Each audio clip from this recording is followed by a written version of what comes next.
बौद्ध धर्म एक ऐसा धर्म जो क्रिश्चियन, इस्लाम और हिंदू के बाद चौथा सबसे बड़ा और नॉन रिलीजन है, जिसको शुरू करने वाले और कोई नहीं बल्कि गौतम बुद्ध थे। अब गौतम बुद्ध के जो स्टोरी है उसमें हर तरह के इंस्पायर करती है, बहुत ज़्यादा शॉकिंग है और कुछ ऐसी लर्निंग्स हैं इनकी स्टोरी में कि किसी का भी लाइफ इंस्पायर हो सकता है उससे।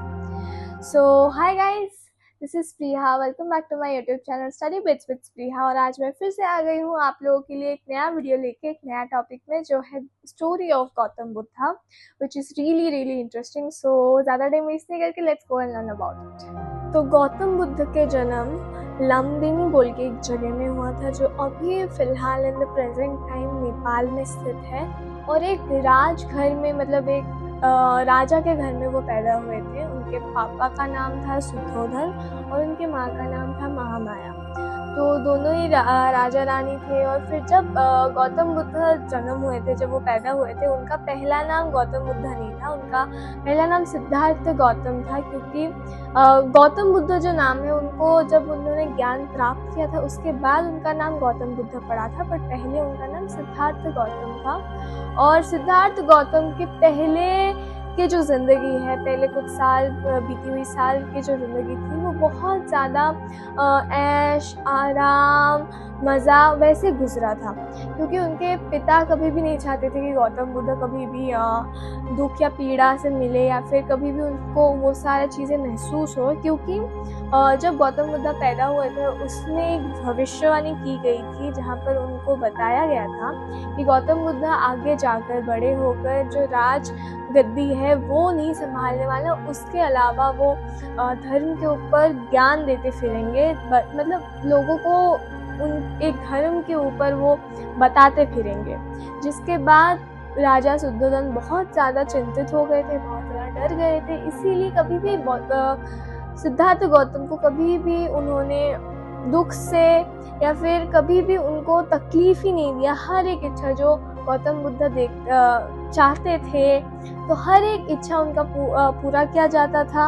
और इवन जो नौकर थे, जो राजा के नौकर थे, उनका भी ऐसा था कि बहुत ज़्यादा अच्छे दिखने वाले नौकर, जवान नौकर, उनको गौतम बुद्ध को सर्व करने के लिए अलाउ किया जाता था। क्योंकि उनको ये कभी एहसास होने ही नहीं देना चाहता था राजा शुद्धोधन की दुख नाम की भी कोई चीज़ है। तो जब नौकर काम करते थे, कभी भी उनको अलाउ किया नहीं जाता था कि वो कभी भी गौतम बुद्ध को अपने दुखों के बारे में बताए या फिर कभी भी प्रॉब्लम्स के बारे में बताए। तो ऐसे जाते जाते गौतम बुद्ध को कभी भी एहसास ही नहीं हुआ कि दुख नाम की भी कोई चीज़ है, पूरा दुनिया बस सुख से भरा, वही उनका बस ये थॉट था। तो ऐसे उन्होंने कभी भी दुख का एहसास किया ही नहीं कि दुख होता क्या है या फिर कैसी होती है ये दुख। तो उसके बाद भी, मतलब राजा शुद्धोधन ने कभी भी उनको, जैसे कि मैंने बताया, दुख या पीड़ा उनका सामना नहीं कर पाया, क्योंकि उन्होंने कभी वो चांस दिया ही नहीं। तो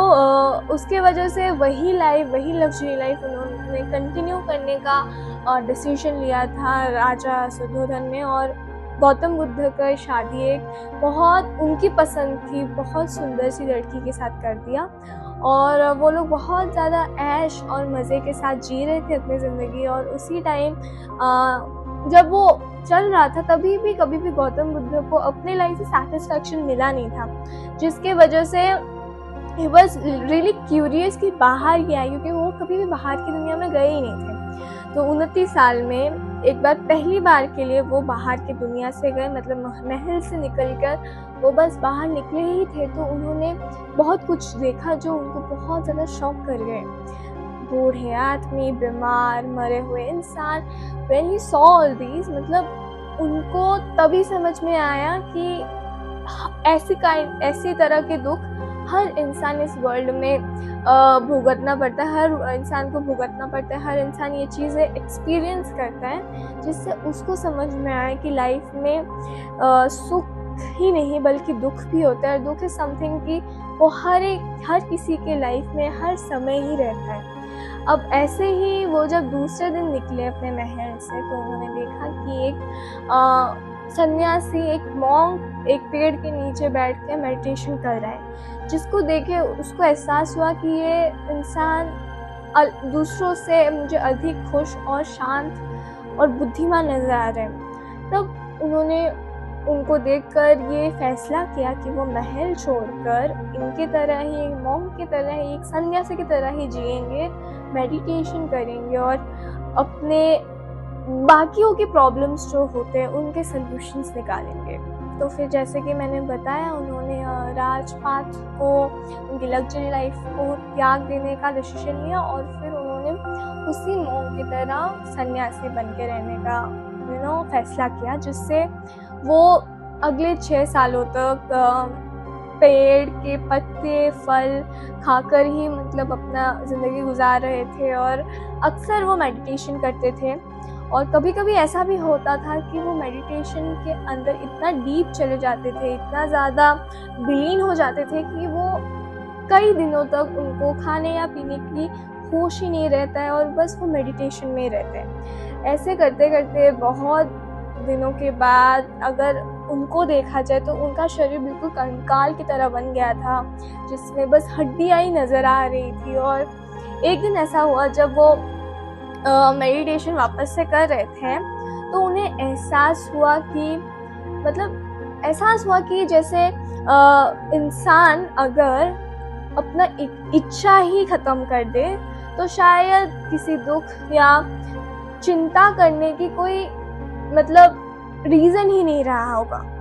अगर वो अपना इच्छा को ख़त्म कर दे तो ना फिर उनको टेंशन लेना होगा, ना फिर उनको डरना होगा या फिर कोई दुख ही नहीं होगा। तो उन्होंने ये चीज़ रियलाइज़ किया और एक चीज़ रियलाइज़ किया कि समय के साथ बहुत सारी चेंजेस इस दुनिया में होती है और इंसानों को उन चेंजेस को स्वीकार या फिर एक्सेप्ट करने के अलावा कोई रास्ता बचता ही नहीं है। या फिर इन सारी चीज़ों को हम नॉर्मल वर्ड्स में कह सकते हैं कि उनको ज्ञान की प्राप्ति हुई थी, जो बुद्धिज़्म धर्म में लास्ट स्टेज होता है, जिसको हम निर्माण कहते हैं, जहाँ पर उस इंसान को चिंता या दुख या किसी भी चीज़ों के लिए डर नहीं बचता है। ये विचार जब होता है, जब ज्ञान की प्राप्ति होती है, ज्ञान की लाभ होता है, तब एक इंसान के अंदर से डर, दुख और मौत का डर बिल्कुल ख़त्म हो जाता है। तो गौतम बुद्ध ने भी ये चीज़ प्राप्त की और उनका भी जो मौत का डर था वो सारा चीज़ ख़त्म होकर वो निर्माण जो बुद्धिज़्म का लास्ट स्टेज होता है वो पहुंच गए और वो निर्माण हो गए। तो जैसे उन्होंने निर्माण प्राप्त किया उसके बाद वो भी चाहते कि उनके तरह भी बहुत सारे लोग हों जो निर्माण प्राप्त करें, जिनका दुख या फिर डर सब कुछ ख़त्म हो जाए, या फिर वो दुख को कभी भी वो लोग एक्सप्रेस ही ना कर पाए। वो भी चाहते थे, गौतम बुद्ध भी चाहते थे कि मेरे जैसे और लोग हों जो हैप्पीनेस है वो फील कर पाए। तो इसके लिए उन्होंने 4 रूल्स बनाए और यही 4 रूल्स है जो पूरा बौद्ध धर्म निर्मित है, जो पूरा बौद्ध धर्म इन्हीं 4 रूल्स के हिसाब से चलती है। और इन 4 रूल्स को 4 नोबल ट्रूथ भी कहा जाता है, जिनमें से पहला आता है दुख। उन्होंने इस पर्टिकुलर पॉइंट में ये एक्सप्रेस किए कि सुख ना होना या फिर सुख का प्रयास करना या फिर सुख मिलने के बाद उसको कंटिन्यू नहीं कर पाना, यही सब चीज़ें दुख के कारण हैं जो हर एक ह्यूमन लाइफ में है। और ये दुख एक ऐसा चीज़ है जो ह्यूमन लाइफ के साथ, एक इंसान के साथ हर समय कंटिन्यू होता है। और ये दुख का जो साइकिल है वो मृत्यु के बाद भी नहीं ख़त्म होता है, क्योंकि उसके बाद फिर से पुनर्जन्म होता है और ये साइकिल जो है वो कंटिन्यू करता है। तो दूसरा नोबल ट्रूथ ये है, उन्होंने जो बताया वो है दुख समुदय, जिसमें उन्होंने दुख का प्रमुख जो कारण है उसको दर्शाया है। और उन्होंने 3 टर्म्स को दुख का मेन रीज़न बताया, जो है कर्म, इच्छा और मोह।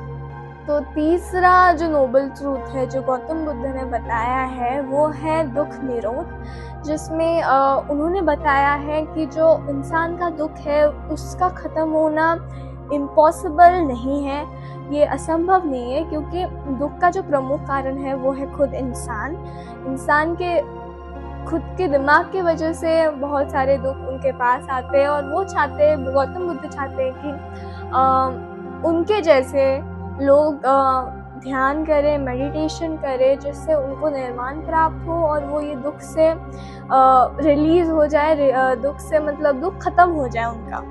तो फोर्थ और आखिरी नोबल ट्रूथ ही का नाम है दुख निरोध मार्ग, जिसमें गौतम बुद्ध ने एक रास्ता बताया जिससे इंसान निर्वाण प्राप्त कर सकता है, और इस रास्ते को बोला जाता है अष्टांगिक मार्ग, जिसमें 8 स्टेप्स है, और 8 स्टेप्स में कुछ विचारों का डिस्क्राइब किया गया है, जिससे उन्होंने कहा है, गौतम बुद्ध ने कहा है कि ये अगर 8 स्टेप्स एक इंसान फॉलो करता है तो उसको निर्वाण प्राप्ति से कोई नहीं रोक सकता है, जिनमें से कुछ चीज़ें इंक्लूड करता है, जैसे कि इन चारों नोबल ट्रूथ पे विश्वास रखना, नेगेटिव बातें या फिर नेगेटिव चीज़ या फिर झूठ ना बोलना, ऐसा काम ना करना जिससे दूसरों को नुकसान पहुँचे, या फिर ऐसा व्यापार ना करना जिससे दूसरों को नुकसान पहुँचे, एक समय में एक काम करना, ऐसे कुछ विचारों, ऐसे ही विचारों का ये 8 स्टेप ये प्रूफ करता है कि अगर ये सारी चीज़ें एक इंसान में हैं, ये सारी चीज़ें एक इंसान फॉलो कर रहा है, देन उसको अमर या मुक्ति पाने से कोई नहीं रोक सकता।